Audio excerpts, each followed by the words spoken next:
it's Yeah. okay. And that's part of it. Your mind can feel anything.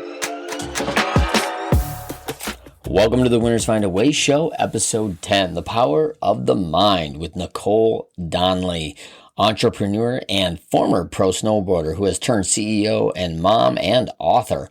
She's written Happy Camper, The 6 Basic Emotional Needs.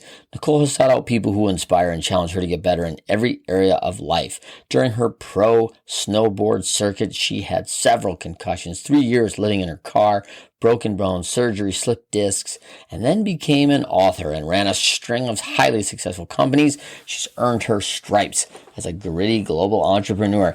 In this episode, Nicole is fiercely committed to sharing the powerful lessons she's learned along this journey. Join us as we discuss the power of the mind, determination, guided meditation, and of course, her book, Happy Camper. Join us for episode 10, The Power of the Mind with Nicole Donnelly. I am with my special guest, Nicole Donnelly. Nicole, how are you? I'm doing well, thank you. It's nice to be sunny here and be able to get outside and be more active. Nice. So you're actually doing the show outside with a cool background? Is that what you're doing right now? No, Almost. although that would be a good idea. Right. We got to figure out how to do these shows outside. It's this time of the year, you just can't get enough of outdoors with this weather.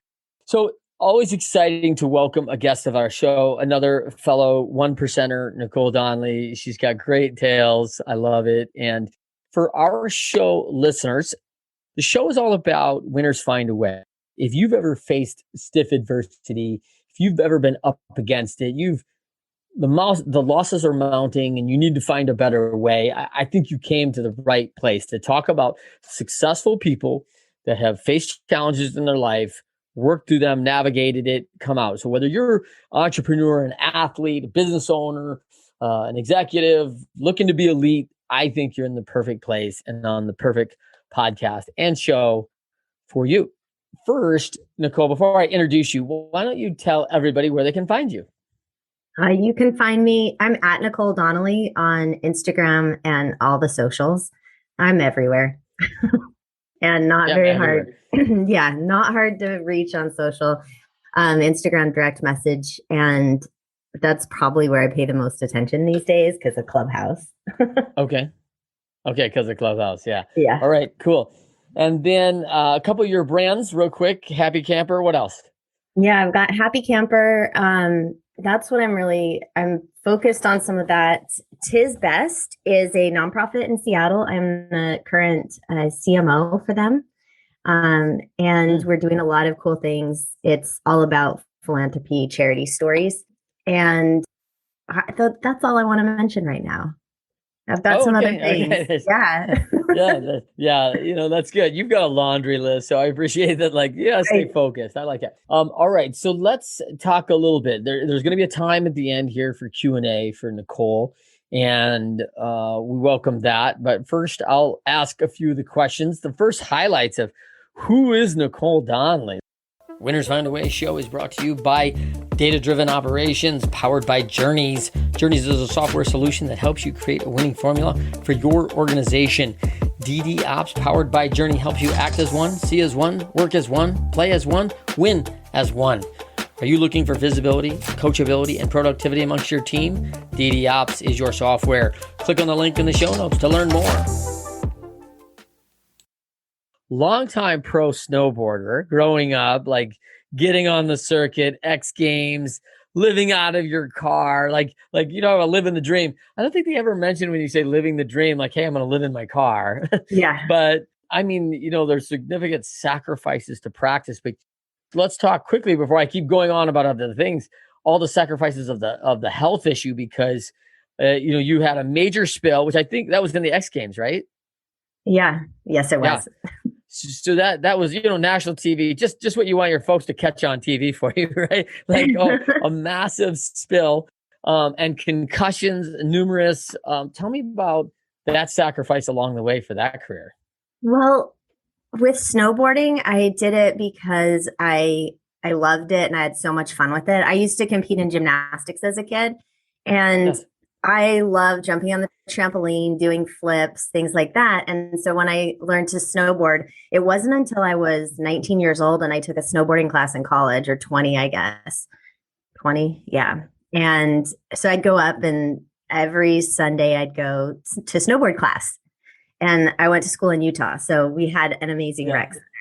And as soon as I was sort of steady on my feet, I wanted to flip. And it's like, oh, you could do this and go compete. And that sounds like fun, you know? Yeah.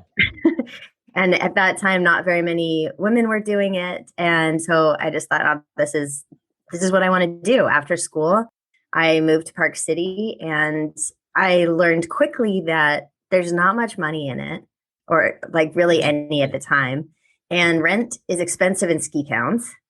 And so so I made the choice to live in my car, and I chose entry fees to competitions, and the gas to get there over paying rent. So that was the first sacrifice, if you will. It was economic. Yeah. Yeah.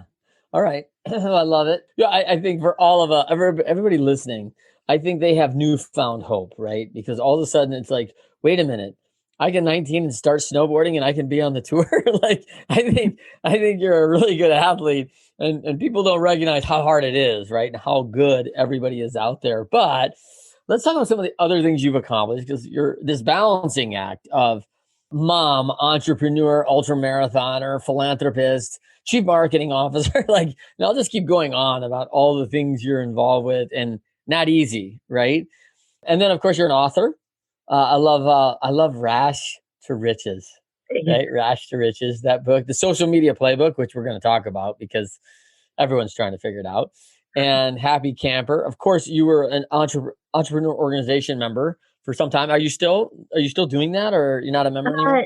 No, I was in for 8 years though. Yeah. Yeah. Long time. And then I love, one of the things I want to talk a little bit more about too is the National Award for Workplace Flexibility, which has a whole new meaning now than probably when you won that award, right? But we want to definitely talk about that. So say hello, Nicole. And the one thing I want you to tell me is why come on my show? Why is it important for you to talk about these stories and tell your tale? Well, I find the more that I share my story, I get people messaging me, and they feel like they can do it too. If I did it, I was not born into money, and, I did live in my car for a number of years. I mean, it was a two-door Honda Civic Coupe. My first season. Yeah. And it's that I can do it too, because I'm not special for anything except for my determination, and that, I guess, resilience. And I have the same struggles as other people do with depression, and after having so many concussions, there's a lot of stuff that comes with that. It's like, well, if she's had 20 concussions and can do this, I mean, what's my excuse? Right. Wow, that's significant, especially after the movie came out a couple years ago, Concussed, when we really talk about that long-term damage. I was a contact sport player for a long time, and I'm always shocked to hear about how female soccer is a really high number, right? Like that's a big number of concussed, right? And so things that I just wouldn't thought of first. Everyone thinks of American football, right? Like, yeah, oh, it's American football. Everybody's going to get concussed. We're just going to go out there and concuss each other. But yeah, so it's very interesting. So, well, first up, thanks for coming on. We go back a little bit, and I appreciate you spending some time with me always. And I always get a bunch of things I get to glean and take away. So it's so cool. So let's talk a little bit about, maybe a little bit about your superpower. That determination. Was there a time, like, what was the most impactful pivot point for you as a kid that said, like, this drive? I mean, you got probably some of that drive developed out of gymnastics, right? Very individualized sport. I mean, it's a team, quote unquote, but like no one else goes and performs for you, right? So it's very individualized, like a swimming or a wrestling. And I love these sports for a lot of reasons, which we'll talk about. But what was that one impactful point where you knew like, hey, I'm destined to do some big things? I don't I don't remember about being destined to do big things early on.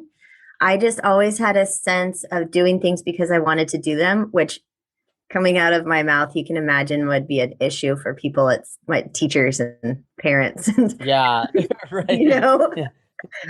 But I always had this thing that I have a self confidence and belief in myself, I guess, that I can do the things that I want to. Mm, And it's been a matter of figuring out what I want to put my energy behind because sure. whatever it is, I'll figure it out. And with snowboarding, so I went to school because I felt like I had to university, and I didn't know what I was going to do afterwards. And I found snowboarding, and I was like, this is it. Like this is what I want to do. It's so much fun. And I was discouraged from parents. Like don't do that. Like get your master's. You'll never go back to school if you do this. Yeah. And Yeah. like, nope, I'm just gonna have student loans and I'm going to go live in my car and snowboard. That's how we do it with the youths. That's how it goes. I love that. By the way, you got to be a great alumnus for Utah. That's awesome. So, all right. So let's pivot that. I mean, I think like you got this self confidence from somewhere, right? This personal confidence. I assume parents had something to do with that, and you're not the first very successful guest that spent a lot of time in the principal's office. Like I think that's somehow not an uncommon theme from leaders who are willing to push a little bit of the envelope and have some opinions and want to be noted. What's your thought on that? Well, so I started at a private school and I got in trouble more there. There were two kids in my grade, and they mixed grades, and it was really strict Lutheran school. And Okay. you'd get paddled in front of the class for if you talked in class or anything that you weren't supposed to do. And in that school, I got in trouble. Like after that, I didn't so much, but my sister did. We all have our things, Yeah. and Yeah. the private school, they wanted it to be a very certain way. And Mhm. starting in, I think the fourth grade is when I started refusing to like take a math test or, Mm. do things that they wanted me to do. And Yeah. once I could mix in, like I went to a school where there were 90 kids in my grade in fifth grade. And for me, then I could just like be good at my things and not, I don't know, not stand out, but they didn't pay as much attention to you and it didn't matter. And Mhm. so I could just be myself a bit more. It was really nice. It was really nice to be in that environment. Yeah. Yeah, I think that yeah, conformity and rigidity, like Yeah. that always that's a tough one, right, for people. I can't imagine a fourth grader like refusing to take a math test. I love that. Like that's bold by on all accounts, by the way. So let's talk a little bit about one of those times you've had to overcome. I love the quote from McChesney and Sean Covey, Utah guys, right out of the Covey Foundation, Yep. right there. They wrote a book called The Four Disciplines of Execution. I love the quote: winners, when shown data that they are losing, find a way to win. As a competitor your entire life in everything, in business, school, whatever. Let's talk a little bit about your background, that you've had times you were losing. I mean, you just had the most massive wreck right on the X Games. And Yeah. there's got to be doubts of, hey, can I recover from this? Can I come back? What's next for me? How do you talk a little bit about some of the challenge you faced? You were down and how you came back on that. It's funny. I don't ever question my ability to come back. Yeah. Like I know that I will, and I'm determined to find a way. And so I keep seeking that finding a way because I mean, Hmm. if you think of it like a little kid, you're like, I'm going to get my way and I'm going Yeah. to find out how to do it. And I have that same, Yeah. that same drive and determination to like, whether it's snowboarding or business or whatever, it's like, I'm going to find a way to get there. And so it could be like getting press and getting on big shows. It could be for my new podcast, getting some big guests. Um, however it is, I'm determined to get what I want, to get to that point, you know, Yes. to get to that contact. And I don't stop asking. Like, I ask for help. I ask other people, like, hey, like, do you know somebody who knows this person or whatever it is? When I want something, then you just can't stop that. I love it. Okay, let's talk a little bit about the determination. And I see you, like when you talk about it, I picture you as the kid who goes around and goes, "Hey, can I go down and get ice cream? No. Can I go down and get ice cream? No. Can I go down and get ice cream? Yeah." Like grandma said so. You see, like grandma said so. Like I just had to find the right person to ask, and eventually I get there because I get what I want, right?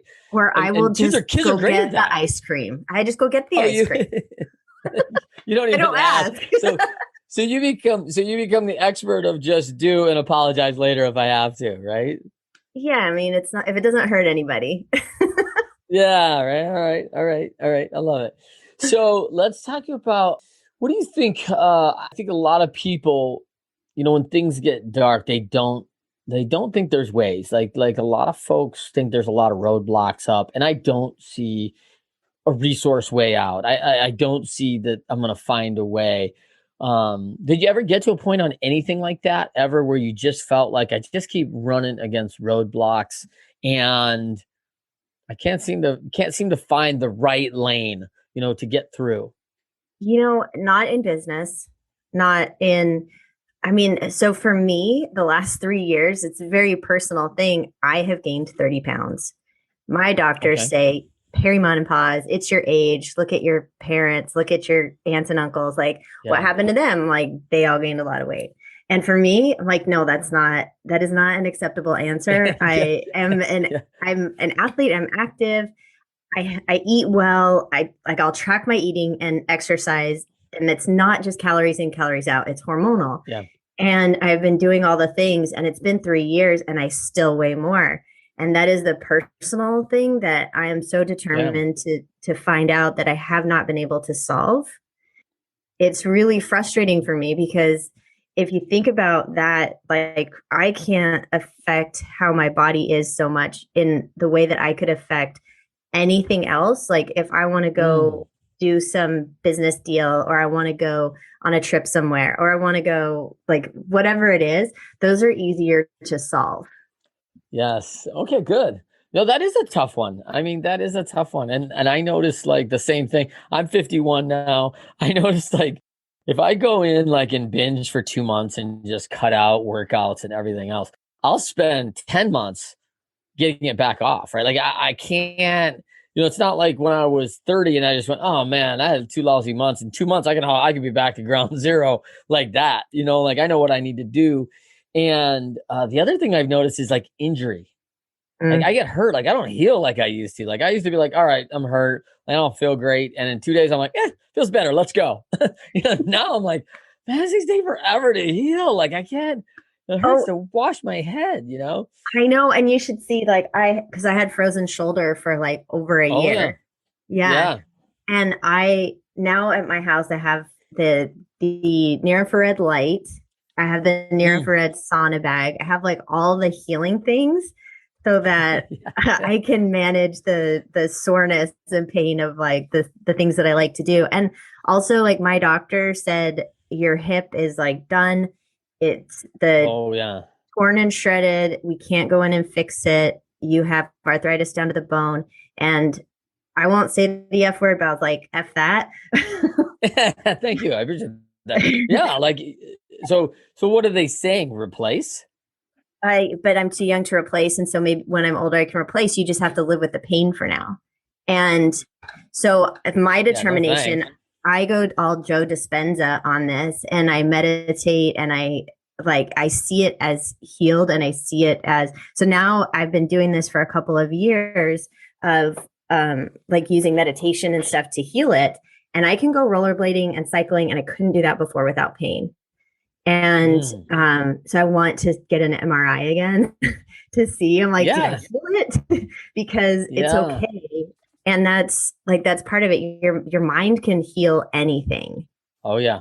Yeah. Well, I think that's somewhere, power of, certainly like The Secret talks a lot about that, like about what we focus on. Power of prayer. A lot of people talk about that. Like Yeah. I'm going and giving that up every day. Like certainly those things that and the meditate. I'm meditating very focused on this with positive affirmation about how I want it to be, not how it is today. And I'm Yeah. going for that. And I've seen that power of healing. I've seen time and time again. And I have a miraculous story of a friend who healed from probably one of the worst cancers of all time, and a fungal infection that was no way is medically explainable, right? Like it's just not explainable.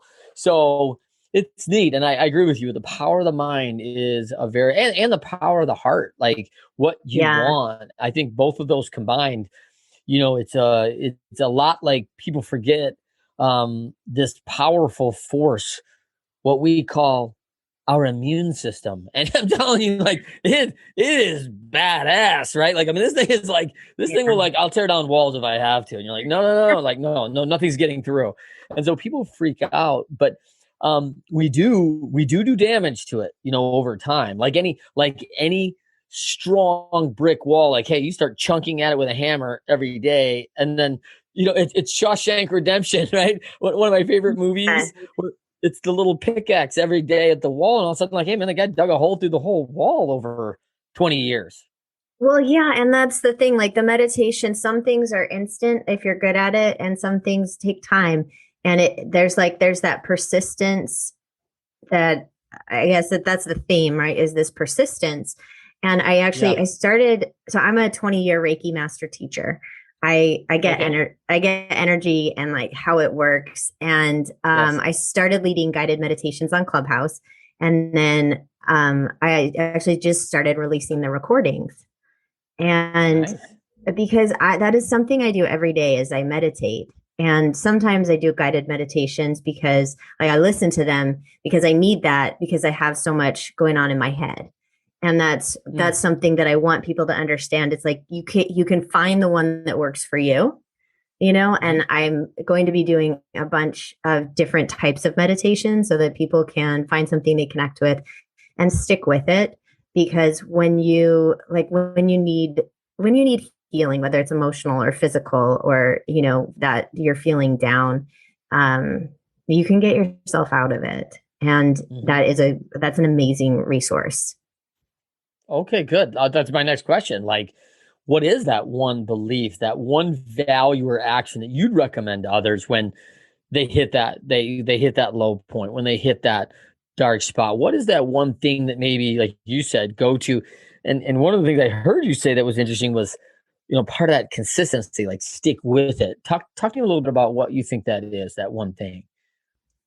Well, so with all the concussions and stuff, I get this depression that'll come on, and I Yep. can feel it, and it's this fog, and it starts to come on, and I will set appointments with a personal trainer or do something like that. But it's the vigilance to take care of myself, Mm, because I think it's part of the drive, I guess. It's that I'm the only one, I have a daughter and I need to be responsible for her.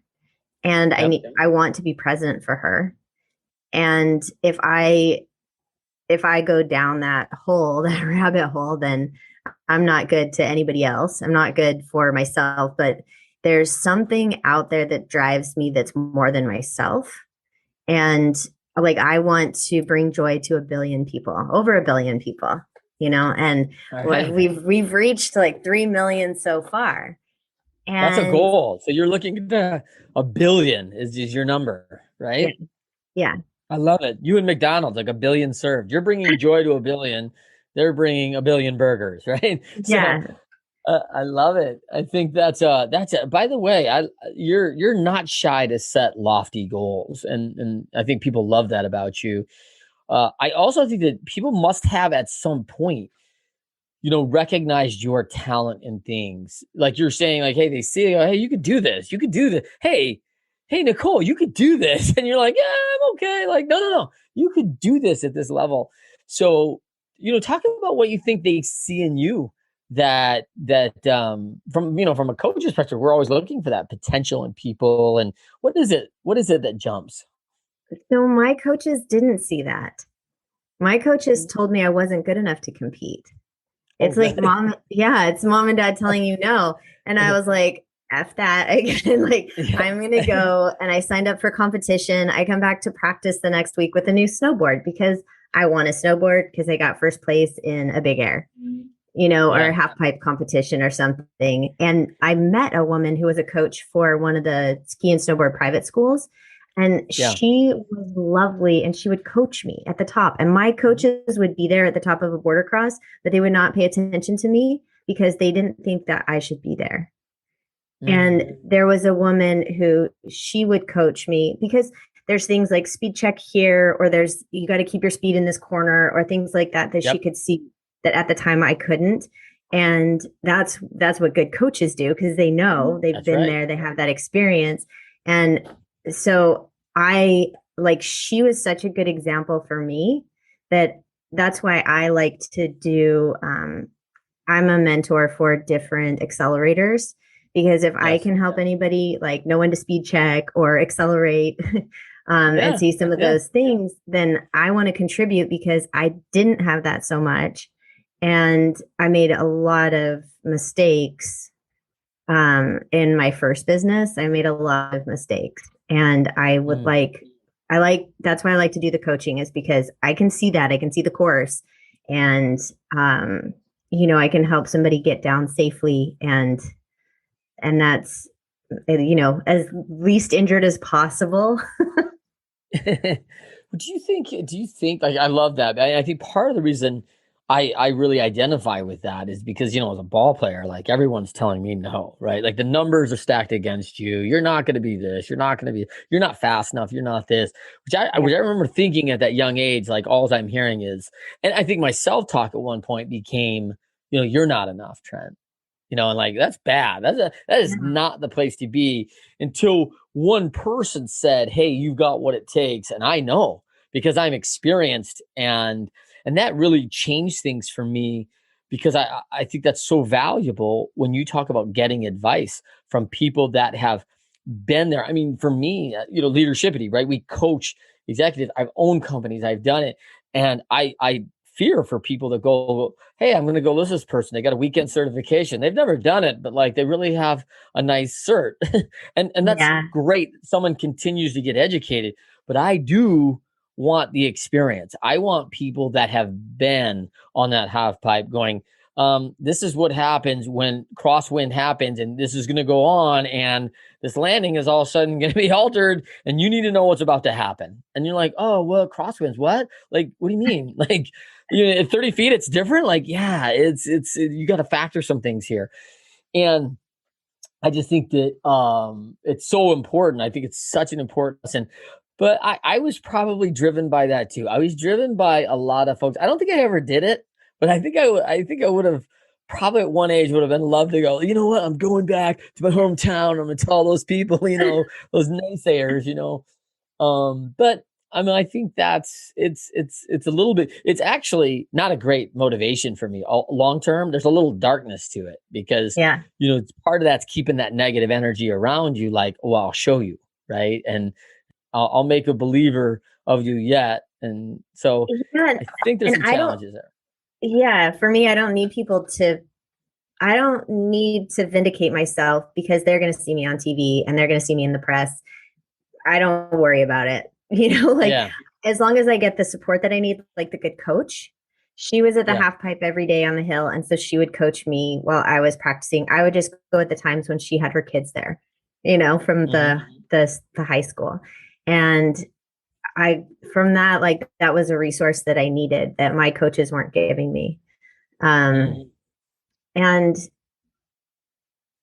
yeah, when I did run into them again, it was at this half pipe competition um in Tahoe. And my thing was border cross, but I did big air, half pipe, slope style, all the disciplines because I kind of did at that time. And I told them, I was like, hey, I found my thing. It's border cross. They weren't excited for me. They didn't seem to care, yeah, you know? And I was like, okay, all right, well, see you later, and I just like went on my way and kept doing that.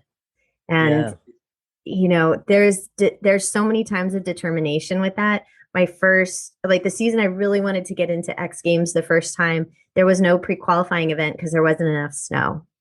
So what do you do to qualify for an event? All the people from last year get in, but new people, how do you get in?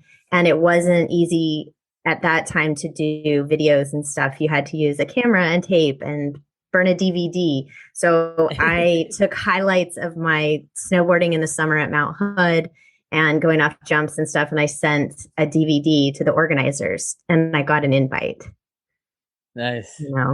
Nice. So, that workaround, that always kind of taking an extra step to always get there. I think that's a big deal. And I think part of that is all the time you're being trained up in perseverance, right? Shaping you. And it's one of the things I actually get worried about from this mentoring and coaching perspective. I love to encourage people. I think it's really important. But I was, let's talk about this for a second, because I loved Elon Musk's statement too, like saying, if you need someone to like pat you on the back and give you, a little bump in the tushy and say, and an atta girl and an atta boy, like you shouldn't be an entrepreneur. Like I was like, like part of that, like you don't answer to anybody when you're the founder, right? And so if you need that from somebody, you may not get it in that environment for weeks, months, ever. Yeah. Ever. Like it may not come. I mean, you do get, I shouldn't say ever, because we know clients may continue to buy. We have vendors that we work with. So, you could tie that to, hey, they like me because they keep calling back to buy or whatever. So I think there's something there, but he was dead fast. Like, if you need that, I think you need to go get a job. And I was like, man, so now I flip that back to the mentorship, the accelerators of the world. And I see a lot of young folks are like, hey, how am I doing? Can you call me every week and tell me, give me an attaboy or an attagirl? And I'm like, wait, what? Like, no, like you gotta do this. Like, this is it. Like, I'm proud of what you're doing, but part of this is like, you gotta take ownership yourself and find the gratitude, the blessing in it all while you're doing it in the journey. Because if you need that every day, I don't think it's going to come in this environment. Well, so this is where, the Happy Camper guidebook that I wrote, it talks about the six basic emotional, it talks about the 6 basic emotional needs. And everybody has needs that are a little different. And the way that you're talking about it is very typical Gen X, right? Millennials are different. Like the different generations expect a different type of leadership. And millennial generation is more cooperative and tell each other they're doing a good job. And Xers are like latchkey kids. They're like, I didn't get it. You're not going to get it. And so I think that statement was very of the Xer kind of a mindset. And I know plenty of my colleagues that are like that. And I had a conversation with a very successful one, like ridiculous. And he's just like, well, I didn't have that. Why should they get that? And why do they need this? It's like, because that's their need. There's nothing wrong with their need. And if they're asking for it, just like I'm asking for entrance to the X Games, they're asking for what they need, then good on them for asking for it. If they know that we might not need it because we did it for ourselves. Okay, good. So let's talk about this. I like this one. Let's pivot to, are they really asking for feedback or are they asking for validation? Because that conversation came up. Yeah, some are asking for validation. I'm going to reach down here and grab this real quick. Sure. I have my book. Oh, yeah. Grab the book. I thought you were going for a trophy, but the book's even better. I know. I still keep all my awards. I look at my house in a feng shui way, and there's a place to put them in feng shui. Yeah. All right, good. But we all have these 6 basic emotional needs that are on here. And we have little monsters that come out when the needs aren't met. And there is the need for people to achieve and feel unique and feel special. And some people have a higher need for the verbal, words of affirmation, to say, hey, you're doing a good job. I don't have those needs, but as a leader, that's something that I learned that I need to provide for my staff. so much more than it is in my nature. And Okay. I need to look for every moment to acknowledge, appreciate them. And and then when I meet people who are leaders who are naturally that way, it amazes me because Right. it's a learned thing on my side because it was just not in my nature to, hey, good job. Like I did not do that enough for my first team. Yeah. And people really, like, a lot of times they need to hear it and then they're going to give it to their staff. Yeah, it trickles down, right? And I think that's really I love that because I love the disc style, the personality styles as we lean into what our primary go-to is. That doesn't mean because we prioritize these areas, doesn't mean you can do the other. You found that of course you can go and be encouraging and catch them doing well and fire them up and you could do it. But it can take some energy, right? You have to train yourself up. And I look at my style where I thought I was really a lot more influencer, kind of I and steady as a kid, where I was really focused, somewhat methodical about some things. And then as I owned more companies and got more involved and had more kids and and I'm like, man, I moved to this D style of behavior because I was training myself in it because there was no other way to function. So now I look at my ID style, right? And I like and this is who I am. Now, does that mean I can't be like a different style? No. Like of course I can adapt to other styles. So here's my quick background, right? On the ID. So you could see like, hey, I've got my ID style. I'm motivated by inspiring others. These words really describe me. Action, enthusiasm, results. But this stresses me out, right? Like overly cautious people like, me out. Like I'm like going, oh my gosh, I don't know if we should take the kids out. It could rain. They said rain's in the forecast sometime this week. I'm like, what? Like it's bonkers to me, right? So it stresses me. So I love getting that. And I think your example of that you say, oh well, it's easy for them, right? Like some people make it look easy. I think this is what let's talk about this for a second. I want to pivot this because I talk about this all the time when I interview for shows. One of the disservice, I think, socially, especially like social media now, because it's so prominent. Entrepreneurship's like kind of like buzzy and like, hey, be an entrepreneur, build a website, and you're gonna be the next Google. Like, wait, what? Like, I know people running their hair studio down the street, they're busting their tail, 18 hours a day, keep food on the table. Like they don't think they're going to be the next Google. Like they're working hard.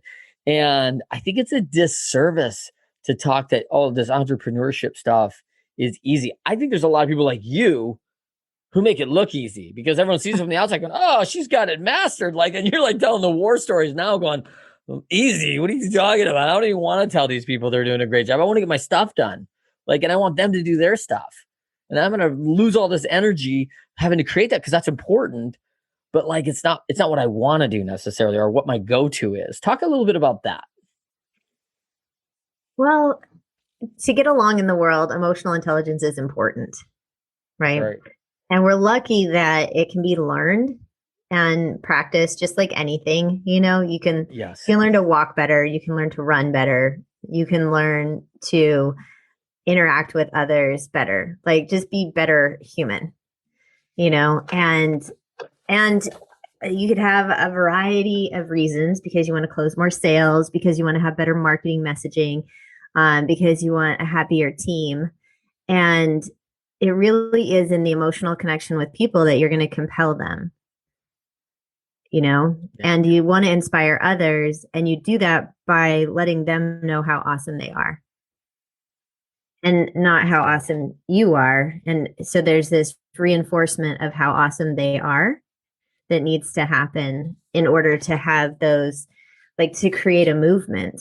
Everybody needs to feel, they need to feel included, connected, loved, supported, and able to support others. And, they need to feel smart and that they can achieve things. They need to feel like they're in control and that they're building something amazing. And when you learn how to bring these elements into the relationships, it will become fluid. It won't be so hard. And it's something that anybody can learn. And there's such a hunger for learning this right now. And you can have more peace and joy, and you don't have to be a bull in a china shop, and people will naturally like want to go in the direction if you provide this environment for them. And so at Tis Best, we've talked a lot about creating a movement, what that would be, and how to get people on board. Because we want to compel people, we want to inspire people, and telling people how they spend their money and give to charity, that's not going to work. We need to inspire many. No, no. And you can run a company. You can be like, I'm high D, high I, low S, low C, right? And if I tell people what they need to do in this department, that's just not going to work. It's not going to be effective. So then if you take it back to like childish, and I'm saying childish, not childlike, but childish words, it is, I can get my way easier if I know these things, I'm going to have less resistance if I practice this. And my way might be bringing joy to a billion people. It might be like creating more charity in the world, but it's basically like, that's what I want. And so if I can offer this value and have people feel emotionally connected to what I want, they're going to come along and they're going to be happy and they're going to have like better lives for it. All right. So let's talk about the balance, because I want to get back to this. Talk about this balancing. I mean, you're balancing, right now you're balancing your own fitness, takes a lot of time, the health, you're caring for you, self-care. You're a mother, right? You got that. You got entrepreneurship. You got the philanthropy. Like, let's talk about that balancing act, because you're not the only person probably out there with a lot of balls in the air, and you're juggling and making it look easy. Like, oh, she's a great juggler. Like, oh, look at that. Like, and I'm not. So I'm like dying out. How do you do it well? For me, my number one KPI since my daughter was like 5 years old is that I would be there for her 90% of the time before and after school till she was 13. And then I figured she'd have other activities and things she's doing. And now since COVID, I have to be there because she needs a ride to the barn for her riding lessons. And every quarter they change the schedules and it's weird. And she's not in school full time. And she's 16, but in Canada, you can't drive alone at 16. In BC, she's going to have to be, she'll be 17 by the time she can do that. So I'm taking her to the barn every day, and I spend 4 hours of my day driving and hanging out at the barn in the riding club. And I'm working full time. So it's this balance of, I will work on weekends. She goes to see her dad on the weekends, and I put work into there. Because I know that I'm not getting a full day because I'm going to the barn. And it's 10 weeks. I look at it as like, this is 10 weeks, and this is how we're going to handle the next 10 weeks. And I told my girlfriend, I'm like, okay, this is what this sprint looks like. She's like, that is not a sprint. That's a marathon. That is longer than a sprint. Like, well, in my world, the bigger picture we've had, she goes to university. This is a sprint, right? Like, it's 18 years. Yeah, I mean, blink and all of a sudden it's going to be university time, right? At 16. And and I think about that emotional connection that I want to have with my daughter and the memories. 80% of the time you spend with your kids happens by the time they're 18. Once they are off, you only get another 20% of the time, like in your whole life with them. That's staggering, right? When we think about that, that's a staggering statistic. I like the I like the guy. I saw a message one time about this, about the value of how we spend our time, and I thought there was a great visual on the marbles for every weekend you have left. Right? You start taking marbles out, you're like going, wait a minute, this jar's getting very empty, like in my 50s and 60s, right? And you start thinking like, what am I doing with this recreational time? Where am I spending time with people that matter to me? And I think, you hit it. It's back to this relation that we're on. And I think that's so good so it's priority. I mean, it's really, you set priorities and you build the priority, you build a priority pyramid, like, hey, here's the top, and then as it filters down, you'll get something. But like, Yeah. it's here, and I make it work at the top. And the first thing that goes in right now, it's my daughter's schedule, Yeah, and being there for writing lessons. And we had to every, 10 weeks, we do a rejig this year because school was different. yeah. And so it's been ridiculous. As a parent, it's been ridiculous. It's ridiculous. It has. Like, Yes.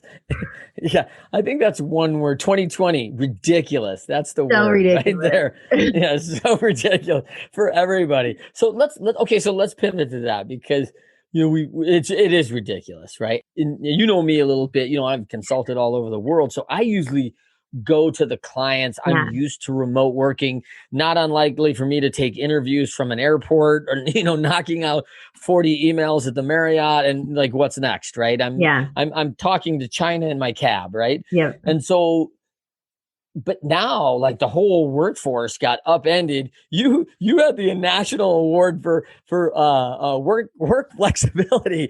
Like, what does that look like now with all these just different variables of children home, not home, where they got to be, where they can be, the time, schooling? Yeah. So I built my first company with everybody who was parents of little kids, because my daughter was little and it was my friends. Yeah. So we're like, okay, we worked out of my house first until we had 5 people in like this tiny little office, and everybody had babies. And my sister-in-law was like the nanny. And so the kids were all downstairs. We were upstairs, and people want to breastfeed. So they want to be close to their kids. Yeah. And so then when we had the office, people could bring babies in. And then as soon as VoIP phones came out, you could take a phone home and you could work from home. And we had the, VPN in, and like the old school version of remote working. Yeah. Back in like 2006, 2007. And we wanted to be able to support moms. And we had dogs in the office. Like, if they weren't going to bark and interrupt phone calls and stuff, we had dogs in the office. We had babies and kids, as long as it wasn't too disruptive for everybody. Or, in another company that I had, it was also moms with like 3 kids, 5 kids. And if your kid is sick, that's fine. If you need to bring somebody else in for the day because you need to go out with your kids, that's fine. We had this democratic workplace, like in the next 2 companies, where it came to where one of my clients called me into his office, this $1 billion client. He's like, I don't know if you know this, but this person is taking 2 weeks off. And I'm like, yes, I'm aware. He's like, I don't know how you run your company, but this just wouldn't happen in my company. And I said, well, we have 2 other people on your accounts. We did social media monitoring, and we did 24/7 for them. So 2 people took over her shifts for 2 weeks. Yeah. And, they filled in. She's not going to take advantage. And then when they want to go on vacation, like, same thing. And it's that personal accountability. And then that will give you so much more loyalty when you have that flexibility. And that's been a big conversation with my business owner friends, is how can you allow this? It's like, well, this is life. This is life now. It's just different. And if you allow for the flexibility for the mom schedule, you will have loyalty. You will have high productivity, because if you require someone to be in an office, all the stats show they are only productive for like 4 or 5 hours a day. So in what I'm building now, we have it that you're working 5 hours a day, Monday through Thursday, and Fridays off. And if we need to do have conversations on Fridays, it's fine. It's not off limits. It's just that you're not expected to have to work on Fridays. And like Shopify, over this time, they gave their employees Fridays off, because when people are working from home, they're typically their output is very high. They're more productive, and the work gets done. When you're expected to sit with your butt in a seat for 8 hours, you're going to be on Facebook. You're going to be doing all these things because you don't have the freedom to do that in your day anywhere else. Yeah. Yeah, I think that's one of the reasons, we started this program at Journey called Data-Driven Operations, and visibility on what people are working on, where they're like, not time tracking. Like, this is what we're working on. And I might be able to do this in 2.5 hours, and the production is there. Yeah. And that's what we're really getting visibility on, roles and responsibilities and how we're managing it. And some people can do that really well. I watched one of the companies I worked with who people, it was a negative effect of the home because commutes and things like that broke things up. They could get out in their penguin pajamas, flip on that computer at 7 a.m. and look up and it's 11:30 p.m. Like, Yep. wait, did I just work like 14 hours like straight? Like, what am I doing? Like this is crazy. And there's a lot of work to be done, especially for like seasonal people like tax or, where you have deadline Yeah. work and it just gets, it gets tough. It Well, gets tough. that's what Shopify was finding, and that's why they gave people Fridays off because no one was taking vacation and they were Yeah. working longer hours Well, because and you you can't don't go have the anywhere. yeah. Not allowed to go anywhere. So, yeah. No, I can imagine that. Like, that's not mental health. That's not helping us recharge the batteries. I mean, even if it's people, I could make a case that, a Starbucks $5 cup of coffee could also be a mental health check as you and I stop, see each other every morning, share, some fellowship for 20 minutes before we're off to our things for the day. And then boom, you're off and running, and so am I. But like, oh my gosh, you paid $5 for a cup of coffee. No, I paid $5 for peace of mind. Yeah. Nicole grounds me. We get leveled off for the day. We get our focus. We're set. We're charged, and boom, we're off. And the coffee was okay too. But that's part of the experience of getting ourselves back to that. And it's that's a challenge. Let's talk about the social dilemma real quick. Last question for me before we kind of finish our show is the social dilemma. Have you seen the movie Social Dilemma? No, I mean, Oh, I really? Oh, you do got to check it social out. media for my business. I'm in it. I understand, you know, I understand a lot of the stuff that goes on behind the scenes. Yeah, Um, and I choose to be on social in my own ways. And there's yeah, things that I choose not to do because of the awareness around what happens to the information out there. yes, that's right. And you wrote the social media playbook. Yeah. And some of that, I assume some of that guidance is in that, right? Of where your time is well spent, or how is it? Tell me about that. Yeah, the social media playbook is it well, so just recently we released a social media checklist, like the Rockstar checklist, if you want to be a rock star. In the playbook, it's Okay. about how to use the different social networks, what they're good for, and how often to be on them, how to Yeah. engage, etiquette, like really basic stuff. The Rockstar Okay. checklist is like if you're good at Instagram or you're good at LinkedIn and you want to be good at all the networks or like jump into a couple more, how to best engage in these new places. And Okay. there, it's a lot. Like you've got content coming out on YouTube, and then do you know about YouTube Shorts? Yeah, I don't even know about it, right? Like, Yeah. no. So YouTube Shorts is a new feature that they have it in a way that it's not, you don't see it as a feature, but you'll start to, if you go to your account, it'll list your shorts if you have any vertical videos that are less than a couple minutes. And they started to turn those into shorts. So you can hashtag shorts in the title. Like you did that before, but it just flipped on that there's this shorts feature. But there's not a shorts upload yet that I've seen. It was supposed to be out last month. Anyways, the the shorts are going to be real, like Instagram reel length type videos. And you can put those videos and they're going to get organic reach. And you can have that on so many social networks now. On Pinterest, we're seeing return that's ridiculous. Like, what was it? 10,000 times the views of reels on LinkedIn, or I mean, Instagram. Wow. Yeah. Wow. Yeah, they just That's are amazing. releasing a new feature. And so there's the thing with social is you have to keep up with it so Yes. much. It's If ever you, changing. yeah. And if you're creating a movement, you want to reach 1 billion people, these are the things that you have to do. And there's certain things that you have to be good at. And here's kind of the MVP of being everywhere, what that looks like, the omnipresence situation that it's crazy what you have to do to compete now. When I started my first company, to be top online did not take as much effort as it does now. Right. Right. I think you could probably, because of the ever changing environment, I like the idea of you putting the social media rock star every year. That like a version, like 2020, because you and I are going to sit back and 10 years ago, oh my gosh, look what the rock star was in 21, because now it's 31. It'll be something totally different, right? And we'll be like, oh, look at this, like I YouTube know. shorts. That's cute. Remember when that was hot? Like, and we look back at this the same way in our life, and we think like, oh, hey, yeah, peg your pants. That's the way to go. Like that's cool. Like, and everyone's like, what? You did what when you were little? We thought we were cool. So I think you could do that, maybe, an annual version, a release. That'd be awesome. I'd love that. I gotta pick up, I need to pick up all your books. Like I haven't got all your books, so I need to get on it. Okay, let's talk. Let's wrap up here for the best, time for the best way to win. That's way to win. Anything that you want to share with listeners that we did not touch on today? I mean, people want to have successful companies. They want to have successful organizations. They want to have successful relationships. They're looking to win in a tough environment. And like you said, it's getting harder. And I don't know that we're training people up well on that front end of how challenging it really is out here.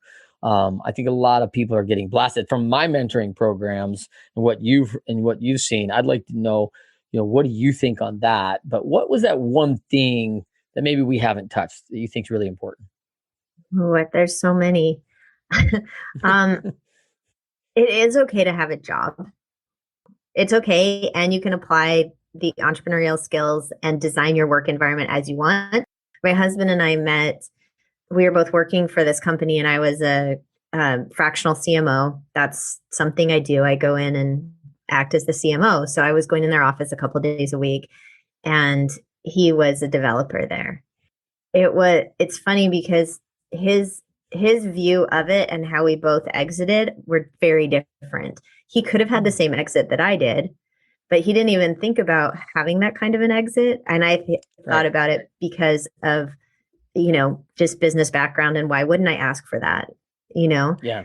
And there, you can still be entrepreneurial in your work environment. And that's something that we talk about a lot, because he wants to be an entrepreneur, and he's very much an employee, and there's nothing wrong with that, because you can still do something. This is another thing. So Jim McCann, who started 1-800-Flowers, he was buying flower shops and building that business for 8 years while he kept his full-time job.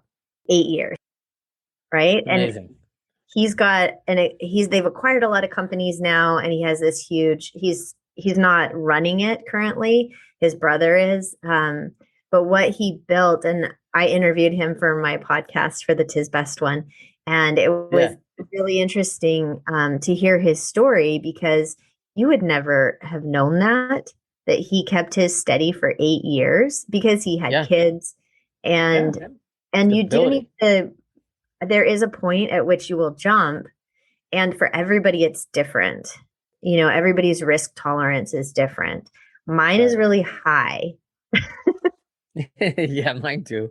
And your significant, who's like mine, it sounds like, is what a lot of us probably are attracted to, is our opposite, right? And so my wife's risk tolerance as SC, because I'm on the top of that DI too, that risk tolerance is very low. Let's have methodical systems. Let's have a plan and process behind everything. And let's gauge out how you would leave that full-time job in 8 years, Jim, and plan for like what? Like, I'm jumping in 3 months. Like the next quarter, I'm going to figure out how to do it. That. Do you find that the same? Somewhat. And like my energy of risk and action, like taking action constantly towards what I want, has spurred more action in him. So he's got this idea for a product, and I was like, buy a 3D printer, just buy one, they're cheap.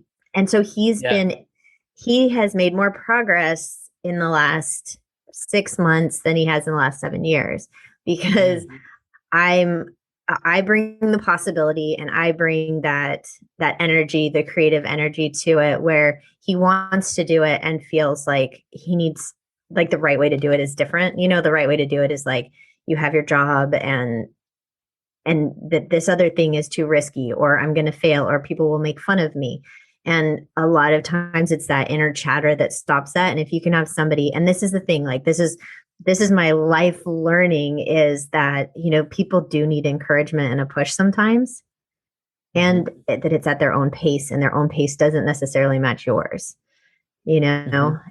Mm-hmm. And for me and for my daughter, it's different too. Getting her out the door would always take like 30 minutes from when she was a kid. It still does. She needs a heads up. She needs to, like, the way she gets out the door of the house is much different than me.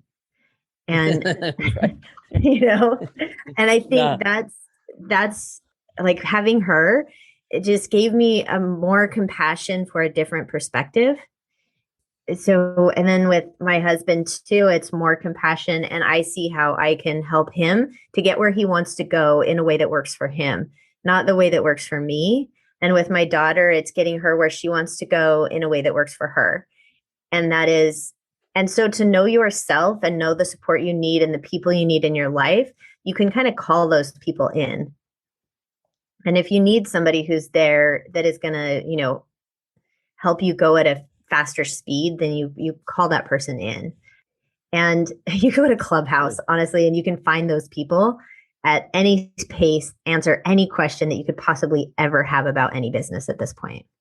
All right, let's end with this. That's so good. I think, and I like the description of the entrepreneur, of how important that is inside companies, of people that are thinking about exactly how the operation works, thinking about how we could do growth, thinking about what the value is, that and the sustainability of that possible choice, right? And whether we could actually do it and process it. I think that becomes a big superpower and skill now, especially when we're trying to create sustainability in organizations.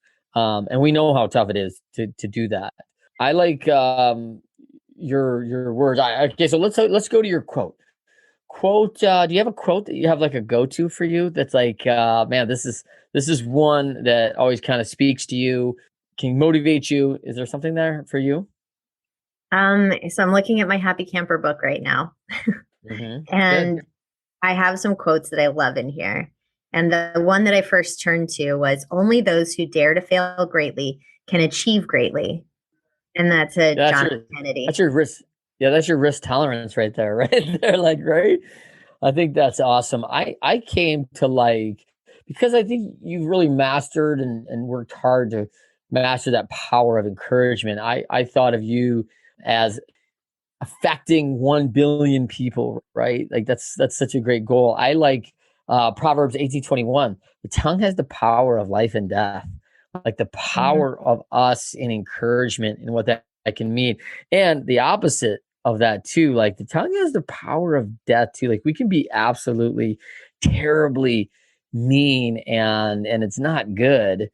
And you know, even unintentionally, right? But so how do we lean into that? So I think that's what I thought of you when I thought of your storied history of speaking into other people, because you always have the power of life, right? So love that, Nicole. For everyone, thank you so much for joining us. Nicole, tell them where they can find you again. You can find me at Nicole Donnelly on Instagram and all the socials. And happycamper.world is where you can find out more about the 1 billion souls mission. And Tis Best is where you can find me being CMO and doing all the charity and philanthropy that I love. Perfect. For us, you can find us. This is the Leadershipity YouTube channel. Thankful that you're here. Please subscribe, rate this 5 stars. We always bring on high quality guests for great content. Nicole's no different. Of course, you can find me on all the social networks at either Leadershipity or Trent M. Clark, Twitter, Instagram, LinkedIn's probably our biggest right now where we're at. Make sure you watch for our upcoming ebook, The Pyramid of Leadershipity, we're excited about. You can DM me anytime directly. Again, please subscribe. Nicole, thank you so much for this time together. Always a pleasure, and I love our time together. Thank you. Thanks, Trent. Thank you for joining us for another Winners Find a Way show. I am your host, Trent Clark. If you love this episode, share this episode with your friends and Follow us on whatever podcasting medium you're listening to. If you want more content from us, join us at leadershipity.com or the Leadershipity YouTube channel. You can find us on all the social media networks at either Trent M. Clark or Leadershipity. For our award-winning workshop, Win with Great Teams, you can find that page on LinkedIn as well as our corporate page, Leadershipity. If you want to win more, it starts with you today. Say it with me now. I have what it takes.